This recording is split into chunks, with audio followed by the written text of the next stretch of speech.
Hi YouTube, it's Kathy, and this is my weekly entertainment wrap-up for August 25th through 31st. This week I read 2 books, I watched 2 movies, I watched 2 shows, and I listened to 3 audiobooks. My verbal question about movies will be explained when I get to that section. For those of you that are familiar with my channel, you will know this is not my usual background. I am pet sitting at my best friend's house this weekend, so this is what you're gonna get. And I say that because since my last weekly entertainment wrap-up, there are a few more of you because you all came over from Jean's channel. So if this is your first video you're watching from me, hi, thank you for being here. My contribution to that collaboration with Jean should be going up on Tuesday. But without further ado, let's get into it. First this week I read How to Be Remi Cameron by Julian Winters. This was a buddy read with Cece from Problems of a Book Nerd, and this was such a fun experience. Mostly because we both enjoyed Julian's first novel, Running with Lions, but the writing wasn't as good in that novel as it is in this one. The writing is spectacular and the characters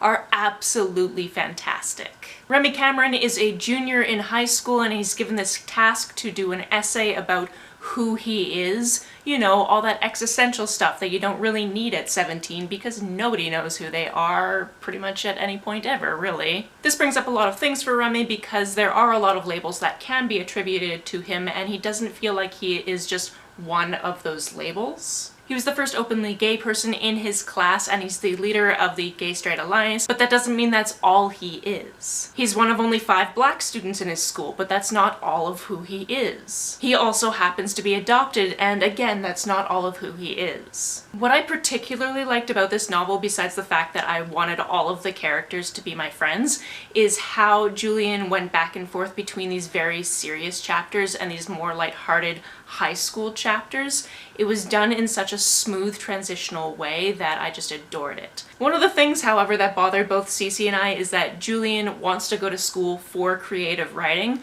but we never see him doing any creative writing outside of just trying to do this essay, and he doesn't like to read. Which is fine. Not everybody likes to read. I know this is booktube, so you're all probably also readers to some extent.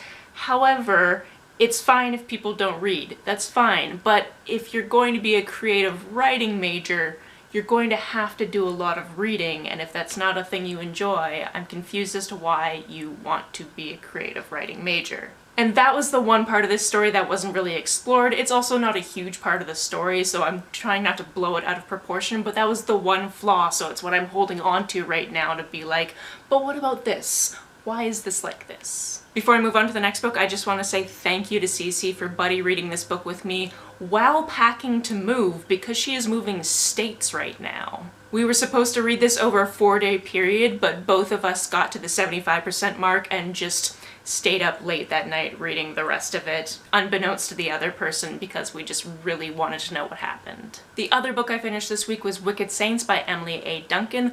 I picked this one up because 1, I've seen it on people's channels before and they've talked about it and said that they really enjoyed it, but 2, because I will be moderating a panel at BookNet Fest this week that happens to have Emily A. Duncan as a panelist. Something you should know about me is I like to come prepared. In this case, this means I read the debut novels of both of the authors who are going to be on this panel because my friend Taylor is also on this panel. In any case, Wicked Saints is a dark fantasy between these 2 warring kingdoms. One of them believes in magic coming directly from the gods, and one of them uses blood magic.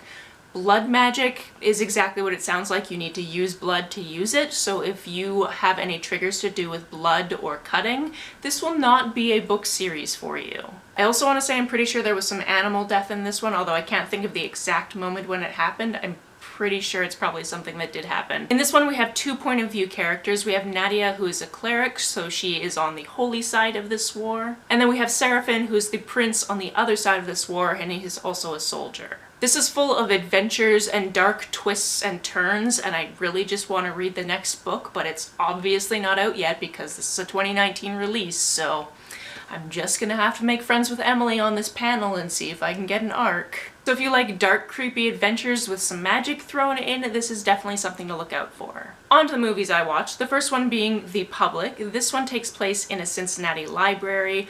during December when it is very, very cold outside and some of the homeless population of the city has died because it's been so cold and there's not enough shelters.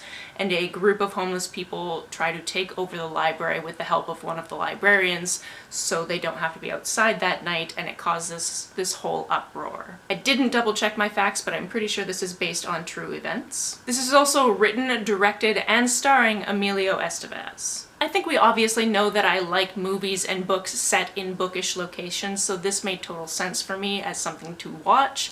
Also, I found it very funny that I watched it on literally the one day in the week where I wasn't scheduled to be in a library. It's like I kind of need to be in a library at all times at this point, and I regret nothing. I highly suggest checking out this movie if it at all seems interesting to you. Your public library might have a copy. That's how I watched this one. The other movie I watch is actually something you can watch on YouTube. It's another Star Kid Productions, and it's called Starship.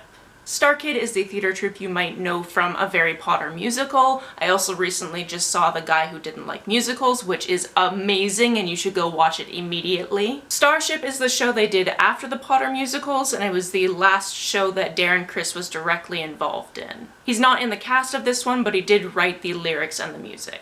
I knew nothing going into this musical, and that is the perfect way to go into it, so I'm not going to tell you anything about it besides it is set in space, and I adore some of the characters. Some of the characterization that these actors put into their characters was phenomenal.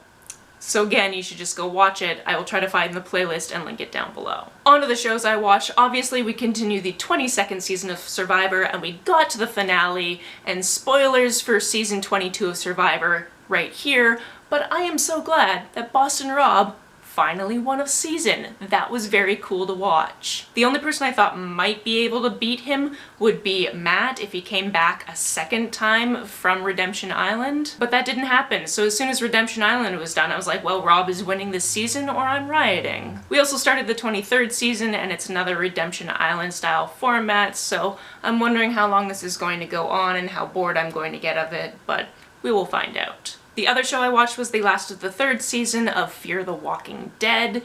This show is really good.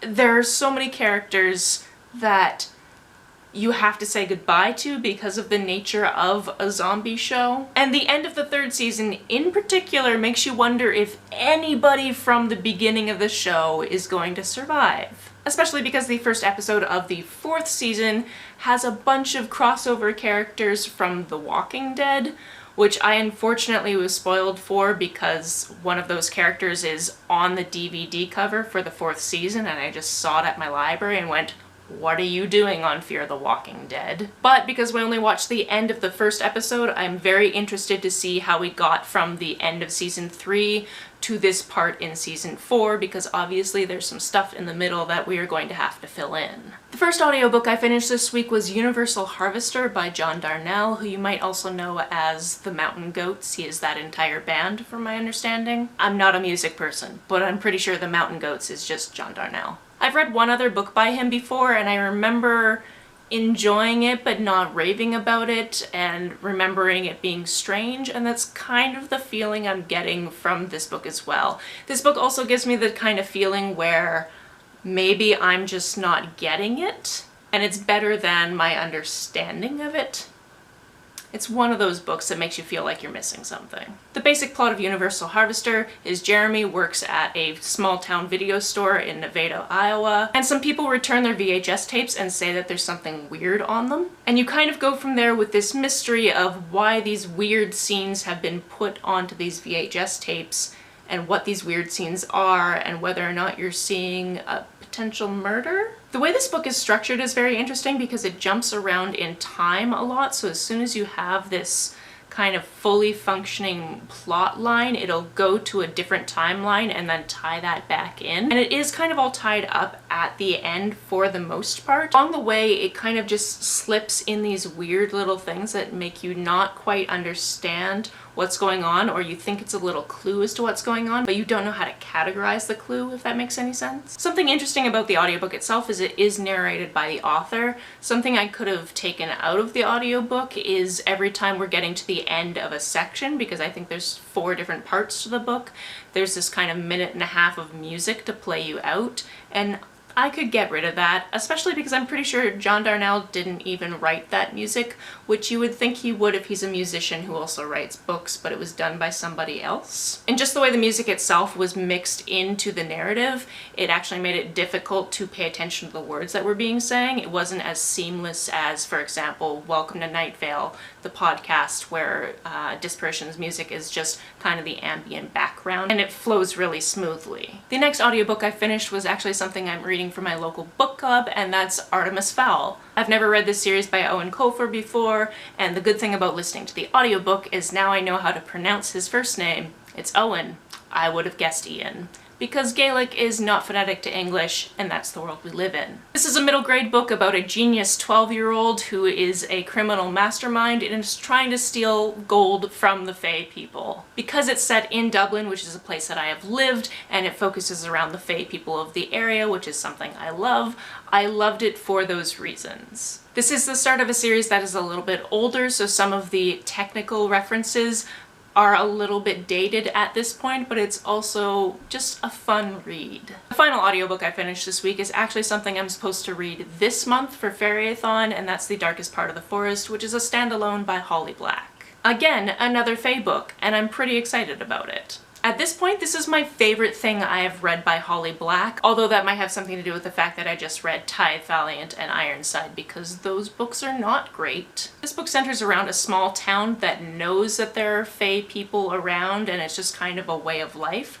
There's even this horned god in a big glass coffin out in the woods that's been there for generations. Our main character, Hazel, is in a family that has had some dealings with the Fae people before. Unbeknownst to her family, she actually made a deal with the fairies when she was 11, and she doesn't quite know the repercussions of that deal. I loved a lot of things about this book. I really love the sibling relationship between Hazel and her brother Ben.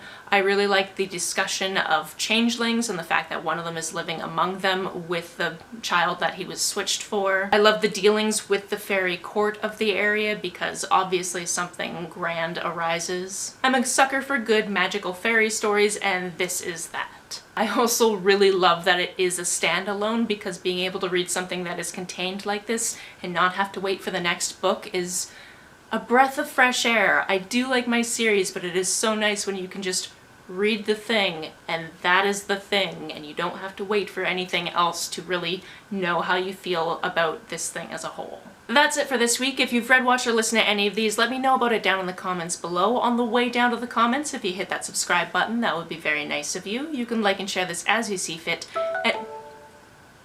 Rude. And I will actually see you tomorrow with my August wrap-up, which is 29 books, so look forward to that. Until then, bye!